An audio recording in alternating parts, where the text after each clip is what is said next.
não ir aos gentios.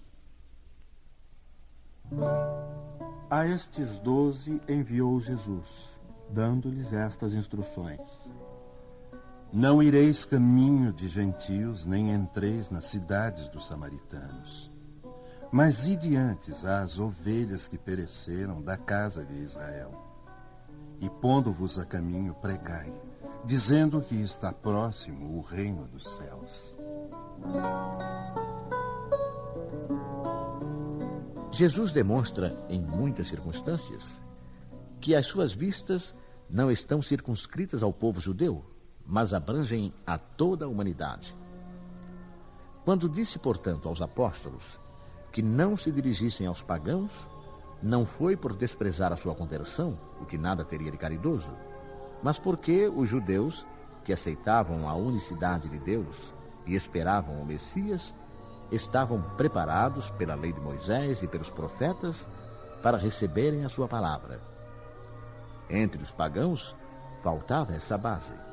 Tudo ainda estava por fazer. E os apóstolos ainda não se achavam suficientemente esclarecidos para uma tarefa assim tão pesada. Eis porque lhes disse: Ide às ovelhas desgarradas de Israel, ou seja, ide semear em terreno já preparado, pois sabia que a conversão dos gentios viria a seu tempo. Mais tarde, com efeito, os apóstolos foram plantar a cruz no próprio centro do paganismo. Essas mesmas palavras podem ser aplicadas aos adeptos e aos divulgadores do Espiritismo. Os incrédulos sistemáticos, os obstinados zombadores, os adversários interessados, são para eles o que eram os gentios para os apóstolos. A exemplo destes, devem procurar prosélitos, primeiramente entre as pessoas de boa vontade que desejam a luz, nos quais se encontra um germe fecundo e cujo número é grande, sem perderem tempo com os que se recusam a ver e entender, e que mais se aferram ao seu orgulho, quanto mais se der a impressão de valorizar a sua conversão. Mais vale abrir os olhos a 100 cegos que desejam ver claramente, do que a um só que se compraz na obscuridade, porque isso seria aumentar em maior proporção o número dos que sustentam a causa. Deixar os outros em paz não quer dizer indiferença, mas apenas boa política. A vez deles chegará, quando se renderem à opinião geral de tanto ouvirem a mesma coisa incessantemente repetida ao seu redor, pois então julgarão que aceitam a ideia voluntariamente, por si mesmos, e não sob a pressão de outra pessoa. Porque as ideias são como as sementes. Não podem germinar antes da estação própria, e a não ser em terreno preparado. Eis porque é melhor esperar o tempo propício, cultivando primeiro as que estão em condições e evitando perder as outras por precipitação. No tempo de Jesus, e em consequência das ideias restritas e materiais que o dominavam, tudo era circunscrito e localizado. A casa de Israel era um pequeno povo. Os gentios eram pequenos povos circunvizinhos. Hoje, as ideias se universalizam e espiritualizam. A nova luz não é privilégio de nenhuma nação. Para ela não existem barreiras. O seu foco se distribui por toda a parte, e todos os homens são irmãos. Mas os gentios também não são mais um povo determinado. São uma opinião que se encontra por toda parte e da qual a verdade triunfa pouco a pouco, como o cristianismo triunfou do paganismo. E não é mais com armas de guerra que se pode combatê-los, mas com o poder de ideia. Os sãos não precisam de médico. E aconteceu que, estando Jesus assentado à mesa numa casa, eis que, vindo muitos publicanos e pecadores, se assentaram a comer com ele e com seus discípulos. E vendo isto, os fariseus diziam a seus discípulos: por que come o vosso mestre com os publicanos e pecadores? Mas ouvindo-os, Jesus disse: Os sãos não têm necessidade de médico, mas sim os enfermos. Jesus dirigia-se sobretudo aos pobres e aos deserdados, porque são eles os que mais necessitam de consolação, e aos cegos, humildes e de boa fé, porque eles pedem que lhes abram os olhos, e não aos orgulhosos que creem possuir toda a luz e não precisar de nada. Estas palavras, como tantas outras, aplicam-se ao espiritismo. Às vezes admira-se de que a mediunidade seja concedida a pessoas indignas e, por isso mesmo, capazes de a empregarem mal. Parece, costuma-se dizer, que uma faculdade tão preciosa deveria ser atributo exclusivo de pessoas de maior merecimento. Digamos de início que a mediunidade é inerente a uma condição orgânica de que todos podem ser dotados, como a de ver, ouvir e falar. Não há nenhuma de que o homem, em consequência do seu livre-arbítrio, não possa abusar. Ora, se Deus não tivesse concedido a palavra, por exemplo, senão aos que são incapazes de dizer coisas más, haveria mais mudos do que falantes. Deus outorgou as faculdades ao homem, dando-lhe a liberdade de usá-las como quiser, mas pune sempre aqueles que delas abusam. Se o poder de comunicar-se com os espíritos só fosse dado aos mais dignos, qual aquele que ousaria pretendê-lo? E onde estaria o limite da dignidade e da indignidade?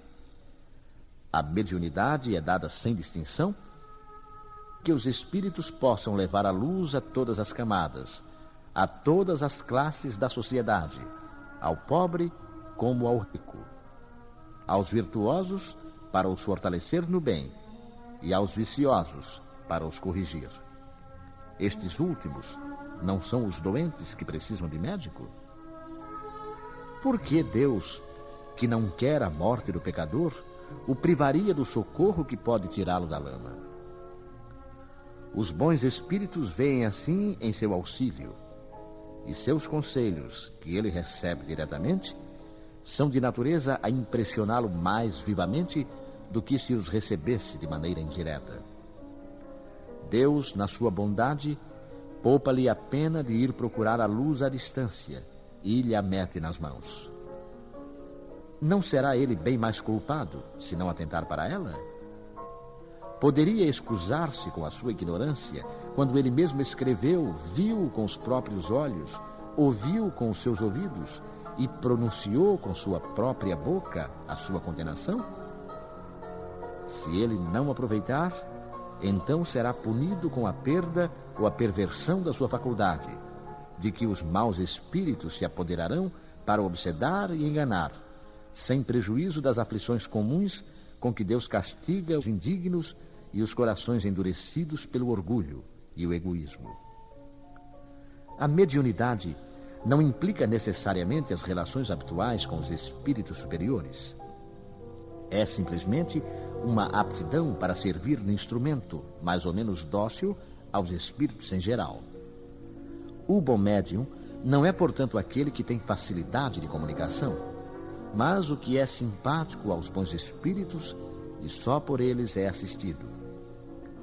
É neste sentido unicamente que a excelência das qualidades morais é de importância absoluta para a mediunidade. A coragem da fé.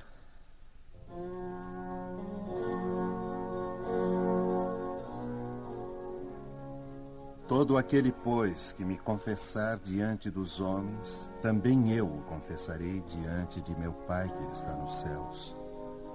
E o que me negar diante dos homens, também eu o negarei diante de meu Pai que está nos céus. Porque se alguém se envergonhar de mim e das minhas palavras, também o Filho do Homem se envergonhará dele quando vier na sua majestade e na de seu Pai e dos santos anjos.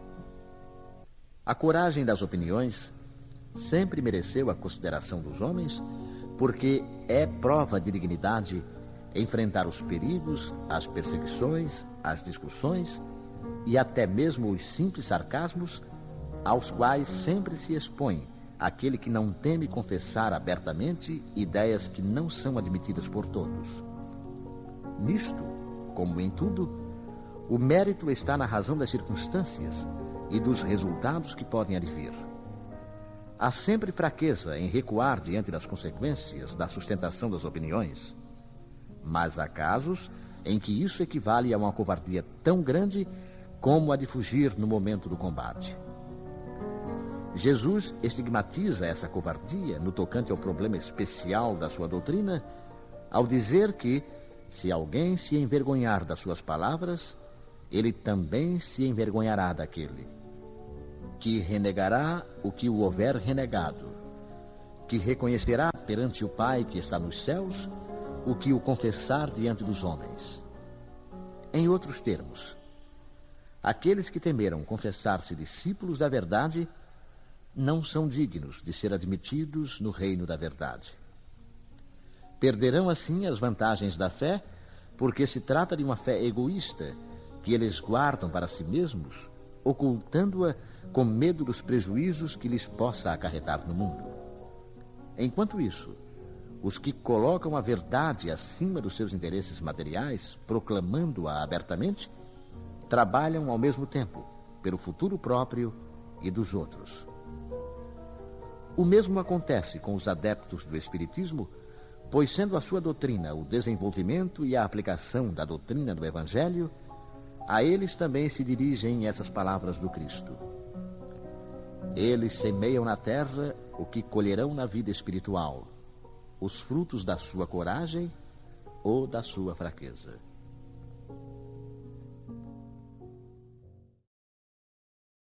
Carregar a cruz, quem quiser salvar a vida.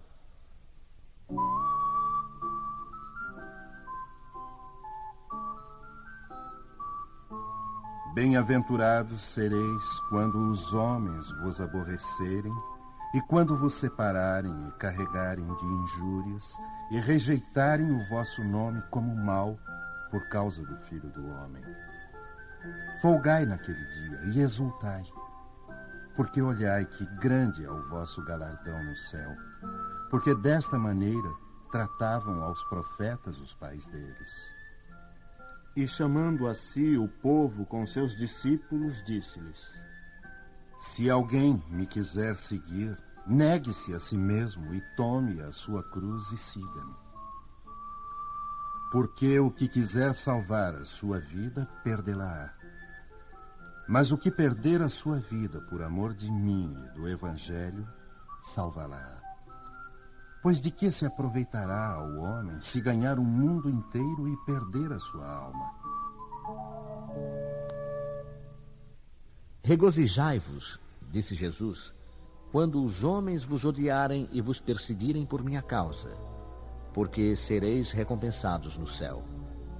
Essas palavras podem ser interpretadas assim: sede felizes quando os homens, tratando-vos com má vontade, vos derem a ocasião de provar a sinceridade de vossa fé, porque o mal que eles vos fizerem resultará em vosso proveito. Lamentai-lhes a cegueira, mas não os amaldiçoeis. Após isso acrescenta: tome a sua cruz aquele que me quer seguir. Isto é, que suporte corajosamente as tribulações que a sua fé provocar, pois aquele que quiser salvar a sua vida e os seus bens, renunciando a mim, perderá as vantagens do reino dos céus, enquanto os que tudo perderem aqui embaixo, até mesmo a vida, para o triunfo da verdade, receberão na vida futura o prêmio da coragem, da perseverança e da abnegação. Mas, para os que sacrificam os bens celestes aos gozos terrenos, Deus dirá: já recebestes a vossa recompensa.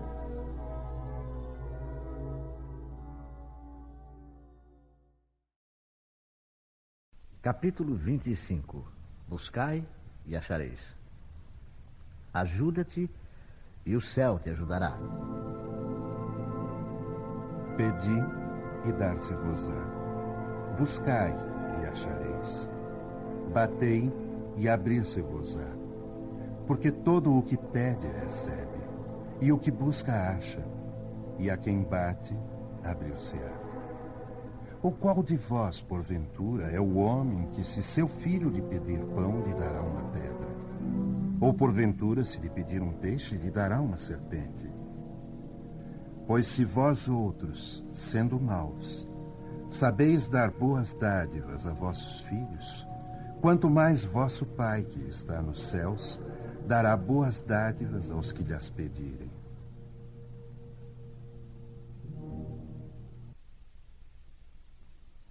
Segundo o modo de ver terreno, a máxima buscai e achareis é semelhante a esta outra: ajuda-te e o céu te ajudará. É o princípio da lei do trabalho e, por conseguinte, da lei do progresso. Porque o progresso é produto do trabalho, desde que é este que põe em ação as forças da inteligência. Na infância da humanidade, o homem só aplica a sua inteligência na procura de alimentos, dos meios de se preservar das intempéries e de se defender dos inimigos. Mas Deus lhe deu, a mais do que ao animal, o desejo constante de melhorar, ou seja, essa aspiração do melhor, que o impele à pesquisa dos meios de melhorar a sua situação, levando-o às descobertas, às invenções, ao aperfeiçoamento da ciência, pois é a ciência que lhe proporciona o que lhe falta. Graças às suas pesquisas, sua inteligência se desenvolve, sua moral se depura. As necessidades do corpo sucedem às necessidades do espírito. Após o alimento material, ele necessita do alimento espiritual. É assim que o homem passa da selvageria à civilização. Mas o progresso que cada homem realiza individualmente durante a vida terrena é coisa insignificante e, num grande número deles, até mesmo imperceptível. Como então a humanidade poderia progredir sem a preexistência e a reexistência da alma? Se as almas deixassem a Terra todos os dias para não mais voltar, a humanidade se renovaria sem cessar com as entidades primitivas que teriam tudo a fazer e tudo a aprender. Não haveria razão, portanto, para que o homem de hoje fosse mais adiantado que o dos primeiros tempos do mundo, pois que, para cada nascimento, o trabalho intelectual teria de recomeçar. A alma voltando, ao contrário, com o seu progresso já realizado e adquirindo de cada vez alguma experiência a mais, vai assim passando gradualmente da barbárie à civilização material e desta à civilização moral. Se Deus tivesse liberado o homem do trabalho físico, seus membros seriam atrofiados. Se o livrasse do trabalho intelectual, seu espírito permaneceria na infância, nas condições instintivas do animal. Eis porque ele fez do trabalho uma necessidade e lhe disse: busca e acharás, trabalha e produzirás. E dessa maneira serás filho das tuas obras, terás o mérito da sua realização e serás recompensado segundo o que tiveres feito. É em virtude da aplicação desse princípio que os espíritos não vêm poupar ao homem o seu trabalho de pesquisar, trazendo-lhe descobertas e invenções já feitas e prontas para a utilização, de maneira a só ter que tomá-las nas mãos, sem sequer o incômodo de um pequeno esforço, nem mesmo de pensar. Se assim fosse, o mais preguiçoso poderia enriquecer-se e o mais ignorante tornar-se sábio, ambos sem nenhum esforço e atribuindo-se o mérito do que não haviam feito. Não, os espíritos não vêm livrar o homem da lei do trabalho, mas mostrar-lhe o alvo que deve atingir e a rota que o leva a ele, dizendo: marcha e o atingirás. Encontrarás pedras nos teus passos. Mantém-te vigilante e afasta-as por ti mesmo. Nós te daremos a força necessária, se quiseres empregá-la. Segundo a compreensão moral, Essas palavras de Jesus significam o seguinte: pedi a luz que deve clarear o vosso caminho, e ela vos será dada. Pedi a força de resistir ao mal, e a tereis. Pedi a assistência dos bons espíritos, e eles virão ajudar-vos, e, como o anjo de Tobias, vos servirão de guias. Pedi bons conselhos, e jamais vos serão recusados. Batei à nossa porta, e ela vos será aberta. Mas pedi sinceramente, com fé, fervor e confiança. Apresentai-vos com humildade e não com arrogância, sem o que sereis abandonados às vossas próprias forças, e as próprias quedas que sofrerdes constituirão a punição do vosso orgulho. É esse o sentido dessas palavras do Cristo. Buscai e achareis. Batei e abrir-se-vos-á.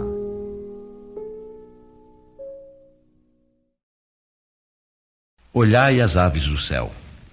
Não queirais entesourar para vós tesouros na terra, onde a ferrugem e a traça os consomem, e onde os ladrões os desenterram e roubam. Mas entesourai para vós tesouros no céu, onde não os consomem a ferrugem nem a traça, e onde os ladrões não os desenterram nem roubam. Porque onde está o teu tesouro, aí está também o teu coração. Portanto vos digo, não andeis cuidadosos da vossa vida, que comereis, nem para o vosso corpo, que vestireis. Não é mais a alma do que a comida, e o corpo mais do que o vestido? Olhai para as aves do céu, que não semeiam, nem cegam, nem fazem provimentos nos celeiros. E contudo, vosso Pai Celestial as sustenta. Porventura, não sois muito mais do que elas? E qual de vós, discorrendo, pode acrescentar um côvado à sua estatura?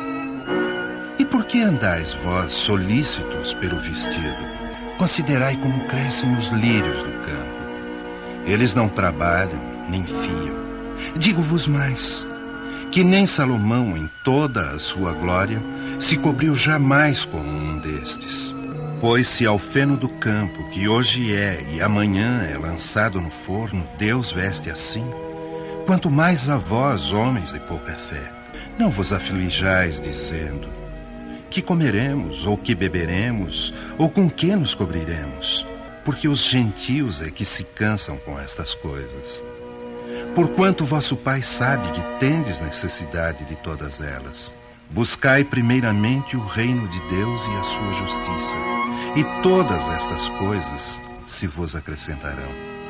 E assim não andeis inquietos pelo dia de amanhã, porque o dia de amanhã a si mesmo trará seu cuidado.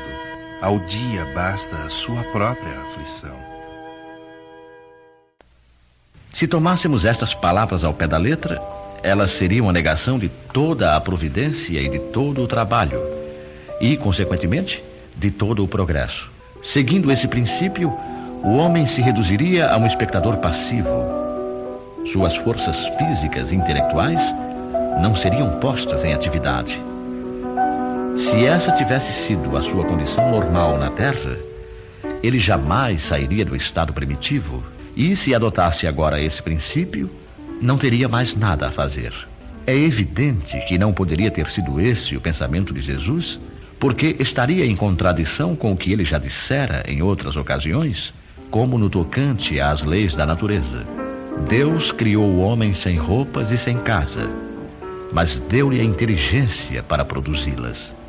Não se pode ver nessas palavras, portanto, mais do que uma alegoria poética da providência que jamais abandona os que nela confiam, mas com a condição de que também se esforcem. É assim que, se nem sempre os socorre com ajuda material, inspira-lhes os meios de saírem por si mesmos de suas dificuldades. Deus conhece as nossas necessidades e a elas provê conforme for necessário. Mas o homem insaciável nos seus desejos nem sempre se contenta com o que tem. O necessário não lhe basta. Ele quer também o supérfluo. É então que a providência o entrega a si mesmo. Frequentemente ele se torna infeliz por sua própria culpa e por não haver atendido às advertências da voz da consciência. E Deus o deixa sofrer as consequências para que isso lhe sirva de lição no futuro.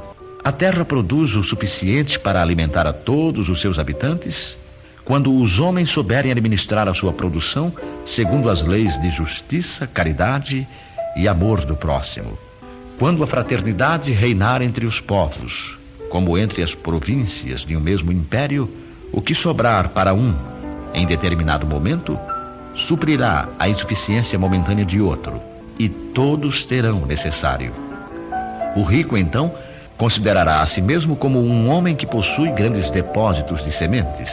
Se as distribuir, elas produzirão ao cêntuplo para ele e para os outros.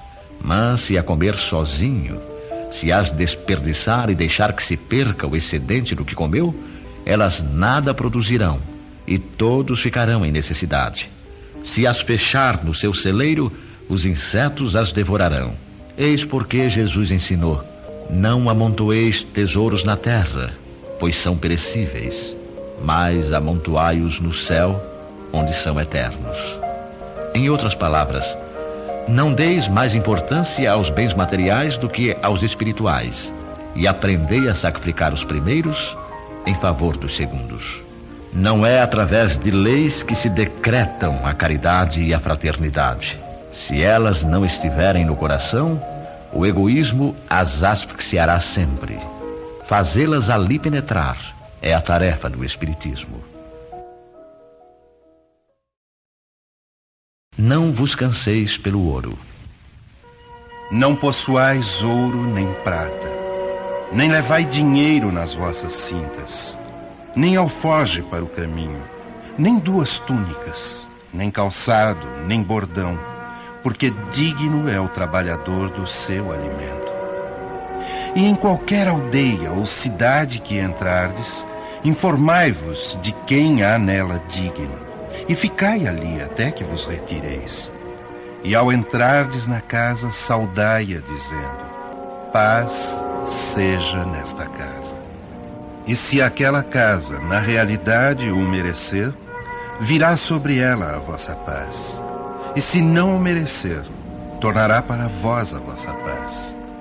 Sucedendo não vos querer alguém na casa, nem ouvir o que dizeis, ao sair para fora da casa ou da cidade, sacudi o pó de vossos pés. Em verdade vos afirmo isto: menos rigor experimentará no dia do juízo a terra de Sodoma e de Gomorra do que aquela cidade. Estas palavras que Jesus dirigia aos seus apóstolos, ao enviá-los anunciar a Boa Nova pela primeira vez, nada tinham de estranho naquela época. Estavam de acordo com os costumes patriarcais do Oriente, onde o viajor era sempre bem recebido. Mas então eles eram raros. Entre os povos modernos, o aumento das viagens teria de criar novos costumes. Só encontramos agora os do tempo antigo nas regiões distantes, onde o tráfego intenso ainda não penetrou. Se Jesus voltasse hoje à terra, não poderia mais dizer aos seus apóstolos: ponde-vos a caminho sem provisões. Juntamente com o seu sentido próprio, essas palavras encerram um sentido moral bastante profundo. Jesus ensinava assim aos seus discípulos a se confiarem à providência. Além disso, desde que nada possuíam, eles não podiam tentar a cupidez dos que o recebiam. Era um meio pelo qual distinguiriam os caridosos dos egoístas.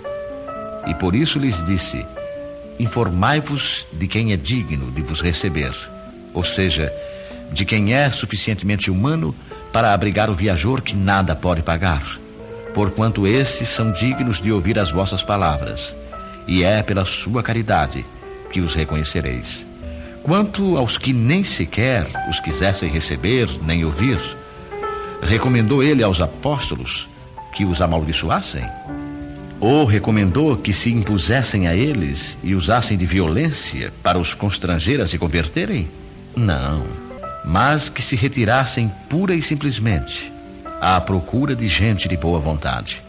Assim, diz hoje o Espiritismo aos seus adeptos: não violenteis nenhuma consciência, não forceis ninguém a deixar a sua crença para adotar a vossa. Não lanceis o anátema sobre os que não pensam como vós. Acolhei os que vos procuram e deixai em paz os que vos repelem. Lembrai-vos das palavras do Cristo. Antigamente o céu era tomado por violência, mas hoje o será pela caridade e a doçura. Capítulo 26. Dar de graça o que de graça receber. Dom de curar. Curai os enfermos, ressuscitai os mortos, limpai os leprosos, expeli os demônios. Dai de graça o que de graça recebestes. Dai de graça o que de graça recebestes, disse Jesus aos seus discípulos. E por esse preceito estabelece que não se deve cobrar aquilo por que nada se pagou. Ora, o que eles haviam recebido de graça era a faculdade de curar os doentes e de expulsar os demônios, ou seja, os maus espíritos. Esse dom lhes fora dado gratuitamente por Deus para alívio dos que sofrem e para ajudar a propagação da fé. Ele lhes diz que não o transformem em objeto de comércio ou de especulação, nem em meio de vida. Preces pagas. Estando, porém, ouvindo todo o povo, disse Jesus a seus discípulos: Guardai-vos dos escribas que querem andar com roupas talares e gostam de ser saudados nas praças, e das primeiras cadeiras nas sinagogas e dos primeiros assentos nos banquetes, que devoram as casas das viúvas, fingindo largas orações. Estes tais receberão maior condenação. Disse ainda Jesus: não façais que as vossas preces sejam pagas.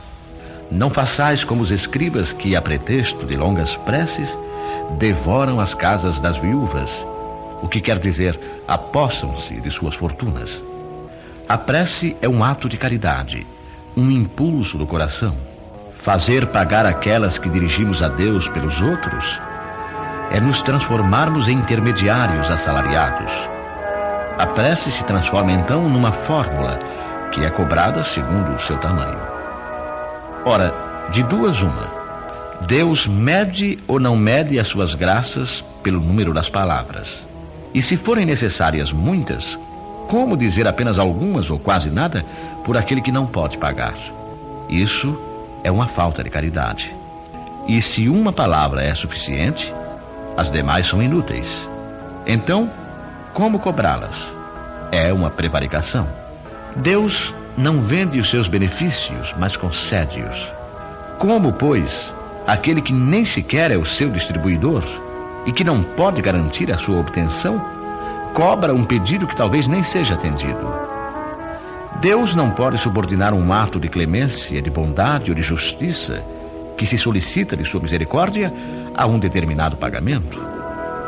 Mesmo porque, se o fizesse, o pagamento não sendo efetuado ou sendo insuficiente, a justiça, a bondade e a clemência de Deus ficariam em suspenso. A razão, o bom senso, a lógica nos dizem que Deus, a perfeição absoluta, não pode delegar a criaturas imperfeitas o direito de estabelecer preços para a sua justiça, pois a justiça de Deus é como o sol, que se distribui para todos, para o pobre como para o rico. Se consideramos imoral traficar com as graças de um soberano terreno, seria lícito vender as do soberano do universo? As preces pagas têm ainda outro inconveniente.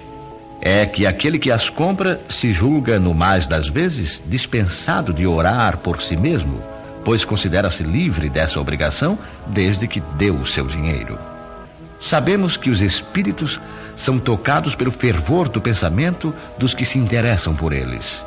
Mas qual pode ser o fervor daquele que paga um terceiro para orar por ele? E qual o fervor desse terceiro quando delega o mandato a outro, e este a outro, e assim por diante? Não é isso reduzir a eficácia da prece ao valor da moeda corrente? Vendilhões expulsos do templo. Chegaram, pois, a Jerusalém, e havendo entrado no templo, começou a lançar fora os que vendiam e compravam no templo, e derribou as mesas dos banqueiros e as cadeiras dos que vendiam pombas, e não consentia que qualquer transportasse móvel algum pelo templo. E ele os ensinava, dizendo-lhes: Porventura não está escrito que a minha casa será chamada casa de oração entre todas as gentes? E vós tendes feito dela covil de ladrões. O que, ouvindo, os príncipes dos sacerdotes e os escribas andavam escogitando de que modo o haviam de perder, porque todo o povo admirava sua doutrina e tinha medo dele. Jesus expulsou os vendilhões do templo e assim condenou o tráfico das coisas santas sob qualquer forma que seja. Deus não vende a sua bênção, nem o seu perdão, nem a entrada no reino dos céus. O homem não tem, portanto, o direito de cobrar nada disso. Mediunidade gratuita. Os médiuns modernos, pois os apóstolos também tinham mediunidade, receberam igualmente de Deus um dom gratuito, que é o de serem intérpretes dos Espíritos para instruírem os homens, para lhes ensinarem o caminho do bem e levá-los à fé, e não para lhes venderem palavras que não lhes pertencem, pois que não se originam nas suas ideias, nem nas suas pesquisas, nem em qualquer outra espécie de seu trabalho pessoal. Deus deseja que a luz atinja a todos, e não que o mais pobre seja deserdado e possa dizer: não tenho fé porque não pude pagar. Não tive a consolação de receber o estímulo e o testemunho de afeição daqueles por quem choro, pois sou pobre. Eis porque a mediunidade não é um privilégio e se encontra por toda a parte. Fazê-la pagar seria, portanto, desviá-la de sua finalidade providencial. Qualquer pessoa que conheça as condições em que os bons espíritos se comunicam, sua repulsa a todas as formas de interesse egoísta, e saiba como pouca coisa basta para afastá-los, jamais poderá admitir que os espíritos superiores estejam à disposição do primeiro que os convocar a tanto por sessão. O simples bom senso repele semelhante coisa. Não seria ainda uma profanação evocar por dinheiro os seres que respeitamos ou que nos são caros? Não há dúvida que podemos obter manifestações dessa maneira, mas quem poderia garantir-lhes a sinceridade? Os espíritos levianos, mentirosos e espertos, e toda a turba de espíritos inferiores, muito pouco escrupulosos, atendem sempre a esses chamados e estão prontos a responder ao que lhes perguntarem sem qualquer preocupação com a verdade. Aquele, pois, que deseja comunicações sérias, deve primeiro procurá-las com seriedade, esclarecendo-se quanto à natureza das ligações do médium com os seres do mundo espiritual. Ora, a primeira condição para se conseguir a boa vontade dos bons espíritos é a que decorre da humildade, do devotamento e da abnegação, o mais absoluto desinteresse moral e material. Ao lado da questão moral, apresenta-se uma consideração de ordem positiva, não menos importante, que se refere à própria natureza da faculdade. A mediunidade séria não pode ser e não será jamais uma profissão, não somente porque isso a desacreditaria no plano moral, colocando os médiuns na mesma posição dos ledores da sorte, mas porque existe ainda uma dificuldade material para isso. É que se trata de uma faculdade essencialmente instável, fugidia, variável, com a qual ninguém pode contar na certa. Ela seria, portanto, para o seu explorador, um campo inteiramente incerto, que poderia escapar-lhe no momento mais necessário. Bem diversa É uma capacidade adquirida pelo estudo e pelo trabalho e que por isso mesmo torna-se uma verdadeira propriedade, da qual é naturalmente lícito tirar proveitos. A mediunidade, porém, não é nem uma arte, nem uma habilidade, e por isso não pode ser profissionalizada. Ela só existe graças ao concurso dos espíritos. Se estes faltarem, não há mediunidade, pois embora a aptidão possa subsistir, o exercício se torna impossível. Não há, portanto, um único médium no mundo que possa garantir a obtenção de um fenômeno espírita em determinado momento. Explorar a mediunidade, como se vê, é querer dispor de uma coisa que realmente não se possui. Afirmar o contrário é enganar os que pagam. Mas há mais, porque não é de si mesmo que se dispõe, e sim dos espíritos, das almas dos mortos, cujo concurso é posto à venda. Este pensamento repugna instintivamente. Foi este tráfico, degenerado em abuso, explorado pelo charlatanismo, pela ignorância, a credulidade e a superstição, que provocou a proibição de Moisés. O espiritismo moderno, compreendendo o aspecto sério do assunto, lançou o descrédito sobre essa exploração e elevou a mediunidade à categoria de missão. A mediunidade é uma coisa sagrada que deve ser praticada santamente, religiosamente. E se há uma espécie de mediunidade que requer esta condição de maneira ainda mais absoluta, é a mediunidade curadora. O médico oferece o resultado dos seus estudos, feito ao peso de sacrifícios geralmente penosos. O magnetizador, o seu próprio fluido e, frequentemente, a sua própria saúde. Eles podem estipular um preço para isso. O médium curador transmite o fluido salutar dos bons espíritos e não tem o direito de vendê-lo. Jesus e os apóstolos, embora pobres, não cobravam as curas que operavam. Que aquele, pois, que não tem do que viver, procure outros recursos que não os da mediunidade, e que não lhe consagre, se necessário, senão o tempo de que materialmente possa dispor. Os espíritos levarão em conta o seu devotamento e os seus sacrifícios, enquanto se afastarão dos que pretendem fazer da mediunidade um meio de subir na vida. Eficácia da prece.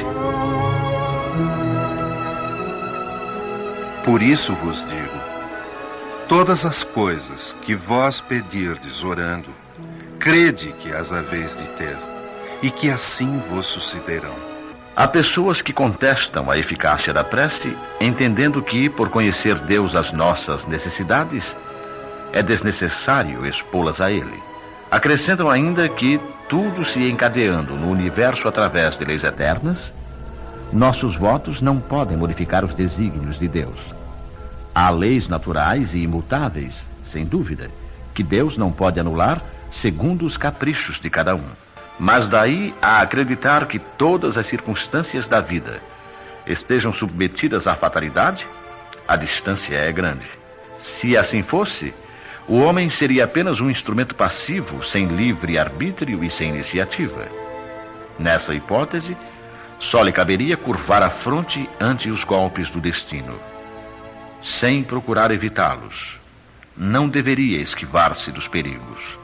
Deus não lhe deu o entendimento e a inteligência para que não os utilizasse, a vontade para não querer, a atividade para cair na inação.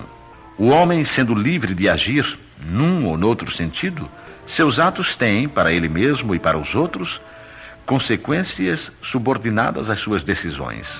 Em virtude da sua iniciativa, há, portanto, acontecimentos que escapam forçosamente à fatalidade e que nem por isso destroem a harmonia das leis universais, da mesma maneira que o avanço ou o atraso dos ponteiros de um relógio não destrói a lei do movimento, que regula o mecanismo do aparelho.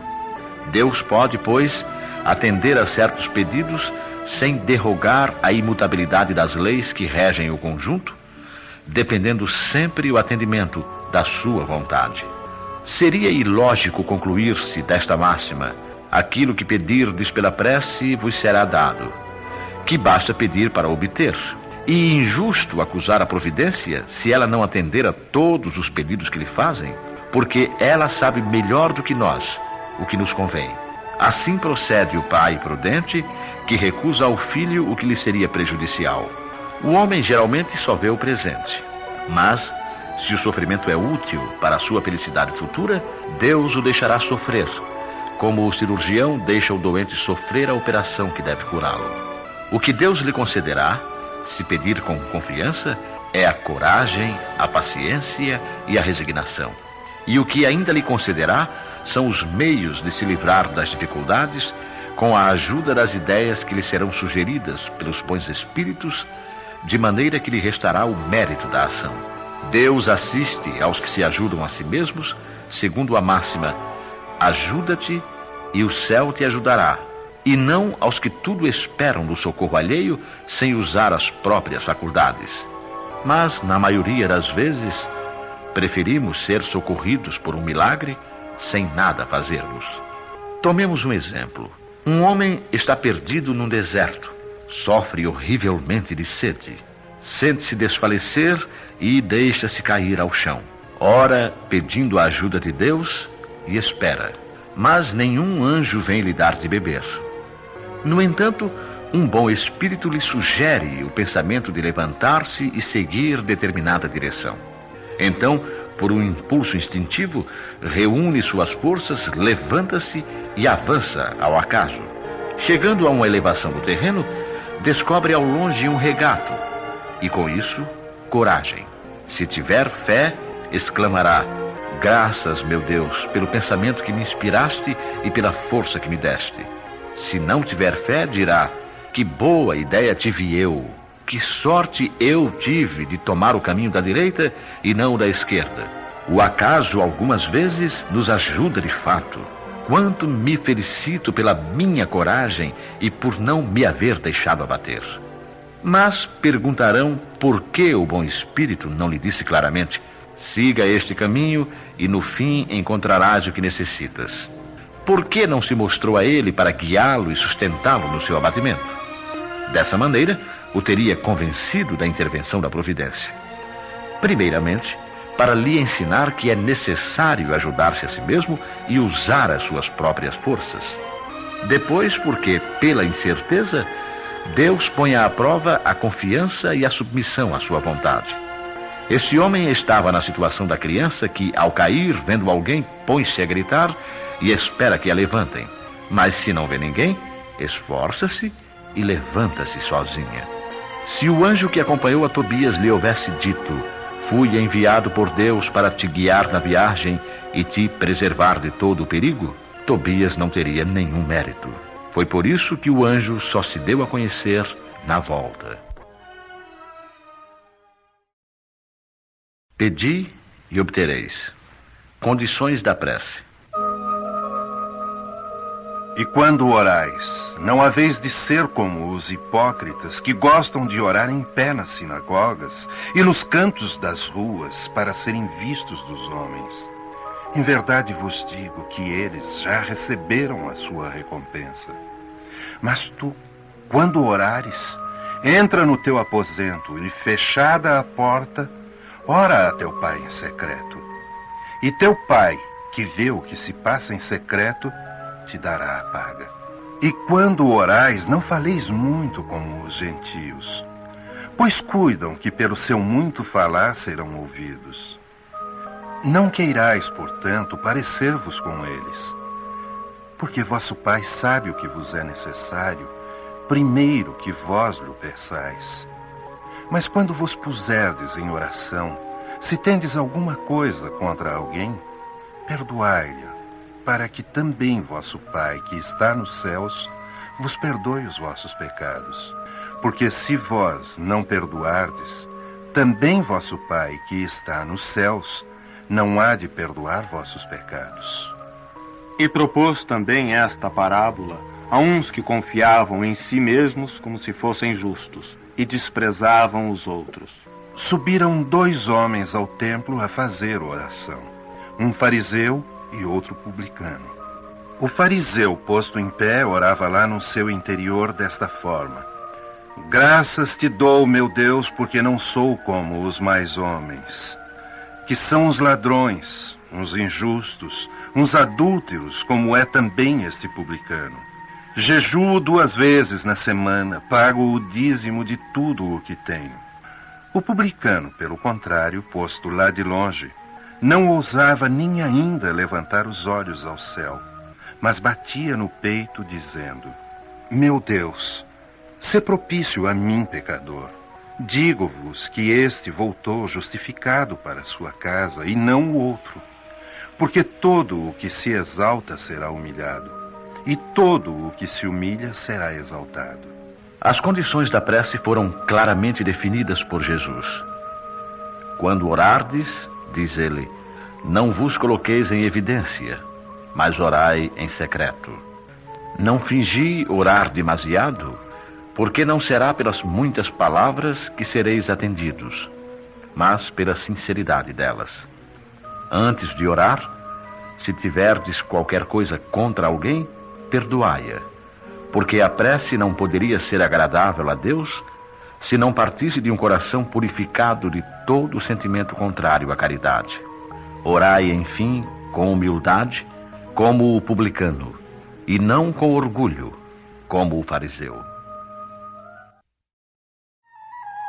Se eu, pois, não entender o que significam as palavras, serei um bárbaro para aquele a quem falo.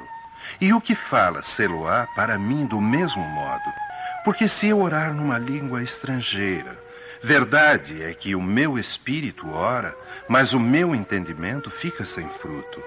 Mas se louvares com o espírito, o que ocupa o lugar do simples povo, como dirá amém sobre a tua bênção, visto não entender ele o que tu dizes?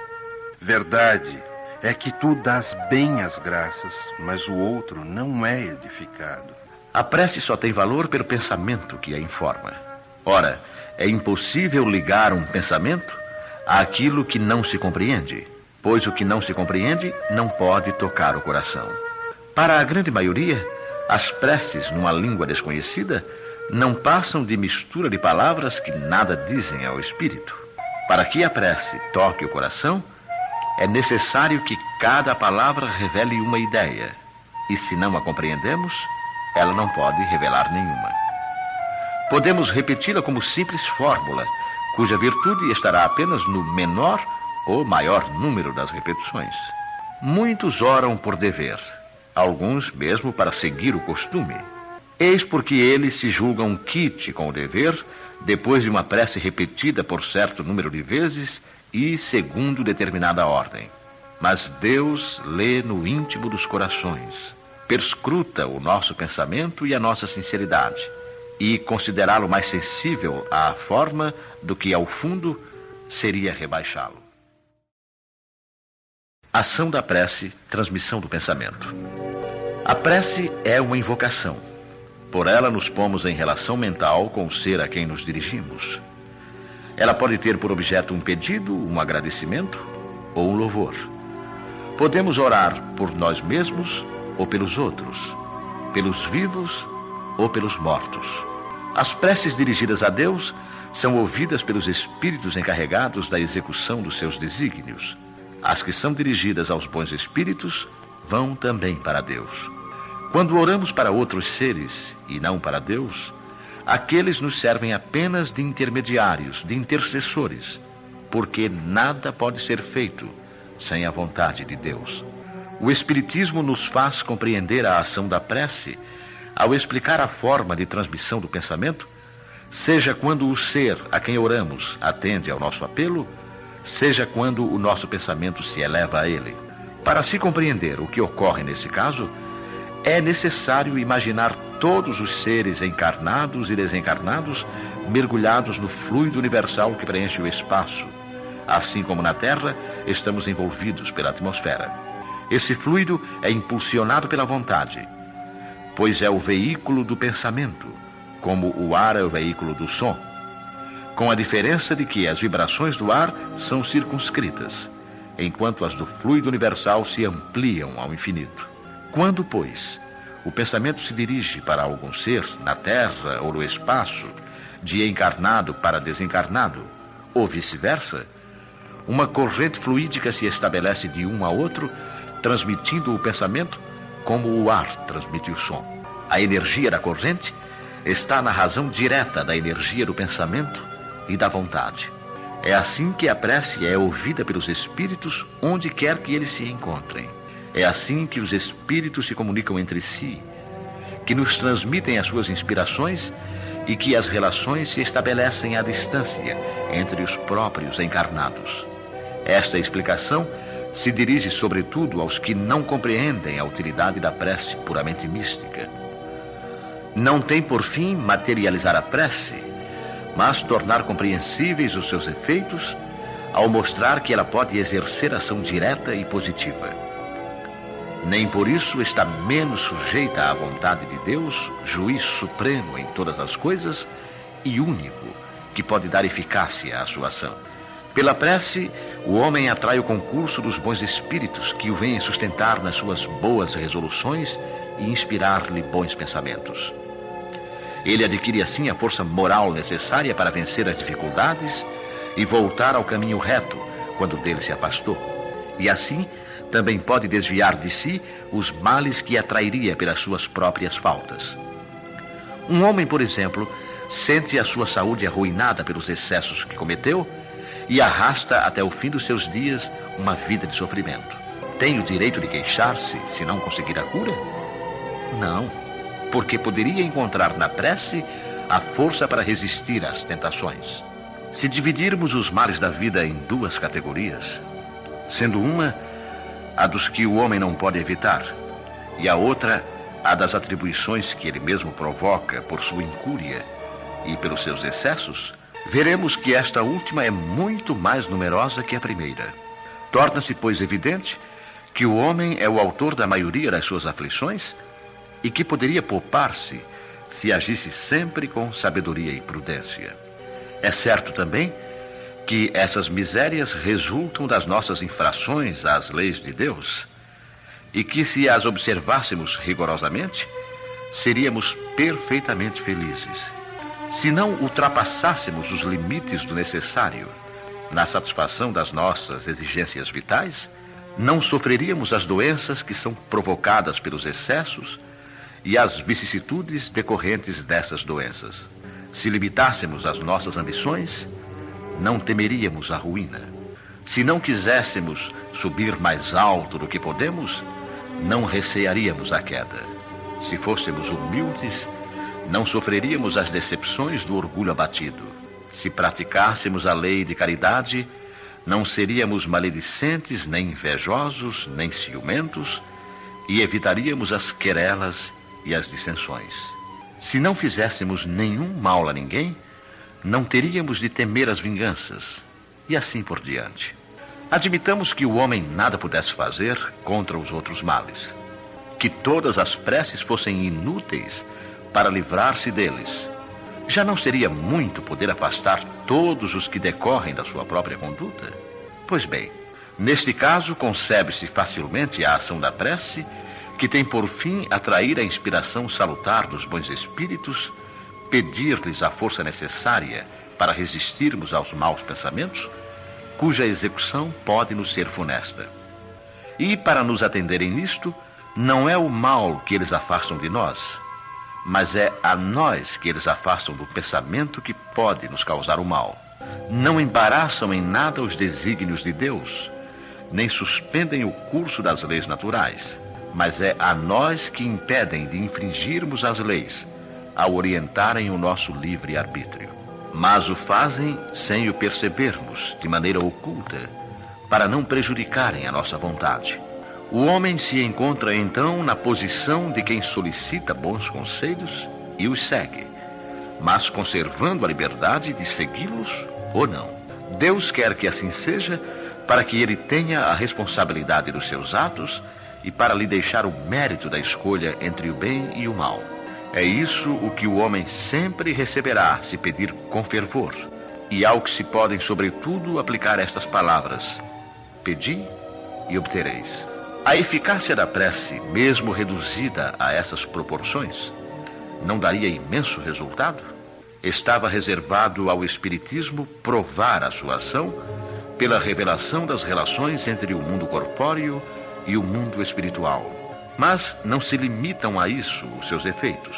A prece é recomendada por todos os espíritos. Renunciar a ela é ignorar a bondade de Deus, é rejeitar para si mesmo a sua assistência e para os outros o bem que poderia fazer. Ao atender o pedido que lhe é dirigido, Deus tem frequentemente em vista recompensar a intenção, o devotamento e a fé daquele que ora. Eis porque a prece do homem de bem tem mais merecimento aos olhos de Deus e sempre maior eficácia. Porque o homem vicioso e mau não pode orar com o fervor e a confiança que só o sentimento da verdadeira piedade pode dar. Do coração do egoísta, daquele que só ora com os lábios, não poderiam sair mais do que palavras, e nunca os impulsos da caridade, que dão à prece toda a sua força. Compreende-se isso tão bem que, instintivamente, preferimos recomendar-nos às preces daqueles cuja conduta nos parece que deve agradar a Deus, pois que são melhor escutados. Se a prece exerce uma espécie de ação magnética, podemos supor que o seu efeito estivesse subordinado à potência fluídica. Entretanto, não é assim. Desde que os espíritos exercem esta ação sobre os homens, eles suprem, quando necessário, a insuficiência daquele que ora, seja através de uma ação direta em seu nome, seja ao lhe conferirem momentaneamente uma força excepcional, quando ele for julgado digno desse benefício ou quando isso possa ser útil. O homem que não se julga suficientemente bom para exercer uma influência salutar, não deve deixar de orar por outro, por pensar que não é digno de ser ouvido. A consciência de sua inferioridade é uma prova de humildade sempre agradável a Deus, que leva em conta a sua intenção caridosa. Seu fervor e sua confiança em Deus constituem o primeiro passo do seu retorno ao bem, que os bons espíritos se sentem felizes de estimular. A prece que é repelida é a do orgulhoso, que só tem fé no seu poder e nos seus méritos, e julga poder substituir-se à vontade do Eterno. O poder da prece está no pensamento, e não depende nem das palavras, nem do lugar, nem do momento em que é feita. Pode-se, pois, orar em qualquer lugar e a qualquer hora, a sós ou em conjunto. A influência do lugar ou do tempo depende das circunstâncias que possam favorecer o recolhimento. A prece em comum tem ação mais poderosa quando todos os que a fazem se associam de coração num mesmo pensamento e têm a mesma finalidade, porque então é como se muitos clamassem juntos e em uníssono. Mas que importaria estarem reunidos em grande número se cada qual agisse isoladamente e por sua própria conta? 100 pessoas reunidas podem orar como egoístas, enquanto 2 ou 3, ligadas por uma aspiração comum, orarão como verdadeiros irmãos em Deus, e sua prece terá mais força do que a daquelas 100. Da prece pelos mortos e pelos espíritos sofredores. Os espíritos sofredores reclamam preces, e estas lhes são de utilidade, pois ao verem que são lembrados, sentem-se menos abandonados e menos infelizes. Mas a prece tem sobre eles uma ação mais direta. Reergue-lhes a coragem, excita-lhes o desejo de se elevarem pelo arrependimento e a reparação, e pode desviá-los do pensamento do mal. É nesse sentido que ela pode não somente aliviar, mas abreviar-lhes os sofrimentos. Algumas pessoas não admitem a prece pelos mortos, porque acreditam que a alma só tem uma alternativa: ser salva ou condenada às penas eternas. Num e no outro caso, portanto, a prece seria inútil. Sem discutir o valor dessa crença, admitamos por um instante a realidade das penas eternas e irremissíveis e que as nossas preces sejam impotentes para interrompê-las.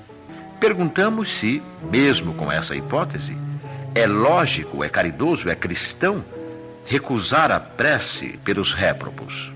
Essas preces, por mais importantes que sejam para libertá-los, não serão para eles uma prova de piedade que poderá minorar-lhes os sofrimentos?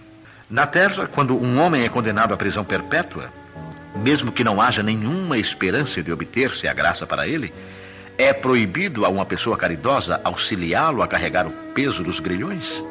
Quando alguém está atacado de mal incurável, não havendo, portanto, nenhuma esperança de cura, deve-se abandoná-lo sem nenhum alívio? Pensai que entre os réprobos pode estar uma pessoa que vos seja cara, um amigo, talvez um pai, a mãe ou um filho, e só porque, segundo julgais, essa criatura não pode ser perdoada, poderíeis recusar-lhe um copo d'água para mitigar a sede, um bálsamo para secar-lhe as feridas? Não faríeis por ela o que faríeis por um prisioneiro? Não lhe daríeis uma prova de amor, uma consolação? Não, isso não seria cristão. Uma crença que endurece o coração não pode conciliar-se com a crença num Deus que coloca como o primeiro de todos os deveres o amor do próximo. Negar a eternidade das penas não implica negar uma penalidade temporária, mesmo porque, na sua justiça, Deus não pode confundir o mal com o bem. Ora, nesse caso, negar a eficácia da prece seria negar a eficácia da consolação, dos estímulos e dos bons conselhos. E isso equivaleria a negar a força que aurimos da assistência moral dos que nos amam. Outros se fundam numa razão mais especiosa, a imutabilidade dos desígnios divinos. Deus, dizem eles, não pode modificar as suas decisões a pedido das criaturas, pois, caso contrário, nada seria estável no mundo. O homem nada tem, portanto, de pedir a Deus, cabendo-lhe apenas submeter-se e adorá-lo. Há nesta ideia uma falsa interpretação da imutabilidade da lei divina, ou melhor, ignorância da lei no que concerne à penalidade futura. Essa lei é revelada pelos Espíritos do Senhor, hoje que o homem já amadureceu para compreender o que, na lei, é conforme ou contrário aos atributos divinos. Segundo o dogma da eternidade absoluta das penas, nem os remorsos e o arrependimento são considerados a favor do culpado. Para ele, todo o desejo de melhorar-se é inútil. Está condenado a permanecer eternamente no mal. Se foi condenado, entretanto, por um determinado tempo, a pena cessará no fim do prazo. Mas quem pode afirmar que ele terá então melhorado os seus sentimentos? Quem dirá que, a exemplo de muitos condenados da terra, ao sair da prisão, ele não será tão mau quanto antes? No primeiro caso, seria manter sob a dor do castigo um homem que se tornara bom. No segundo, seria agraciar aquele que continua culpado. A lei de Deus é mais previdente. Sempre justa, equitativa e misericordiosa, não fixa nenhuma duração para a pena, qualquer que seja. Ela se resume assim: o homem sofre sempre a consequência das suas faltas. Não há uma única infração às leis de Deus que não tenha a sua punição. A severidade do castigo é proporcional à gravidade da falta.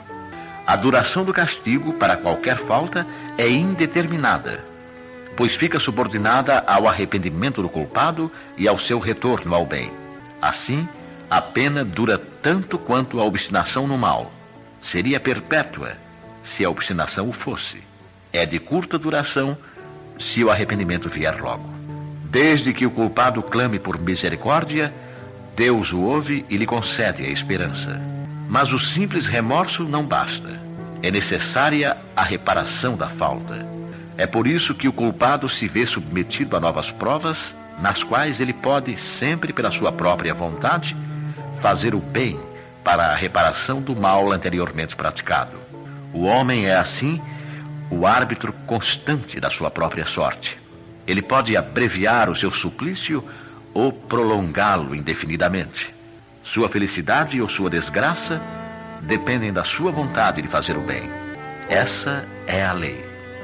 Lei imutável e conforme à bondade e à justiça de Deus. O espírito culpado e infeliz, dessa maneira, pode sempre salvar-se a si mesmo. A lei de Deus lhe diz sob quais condições ele pode fazê-lo. O que geralmente lhe falta é a vontade, a força e a coragem.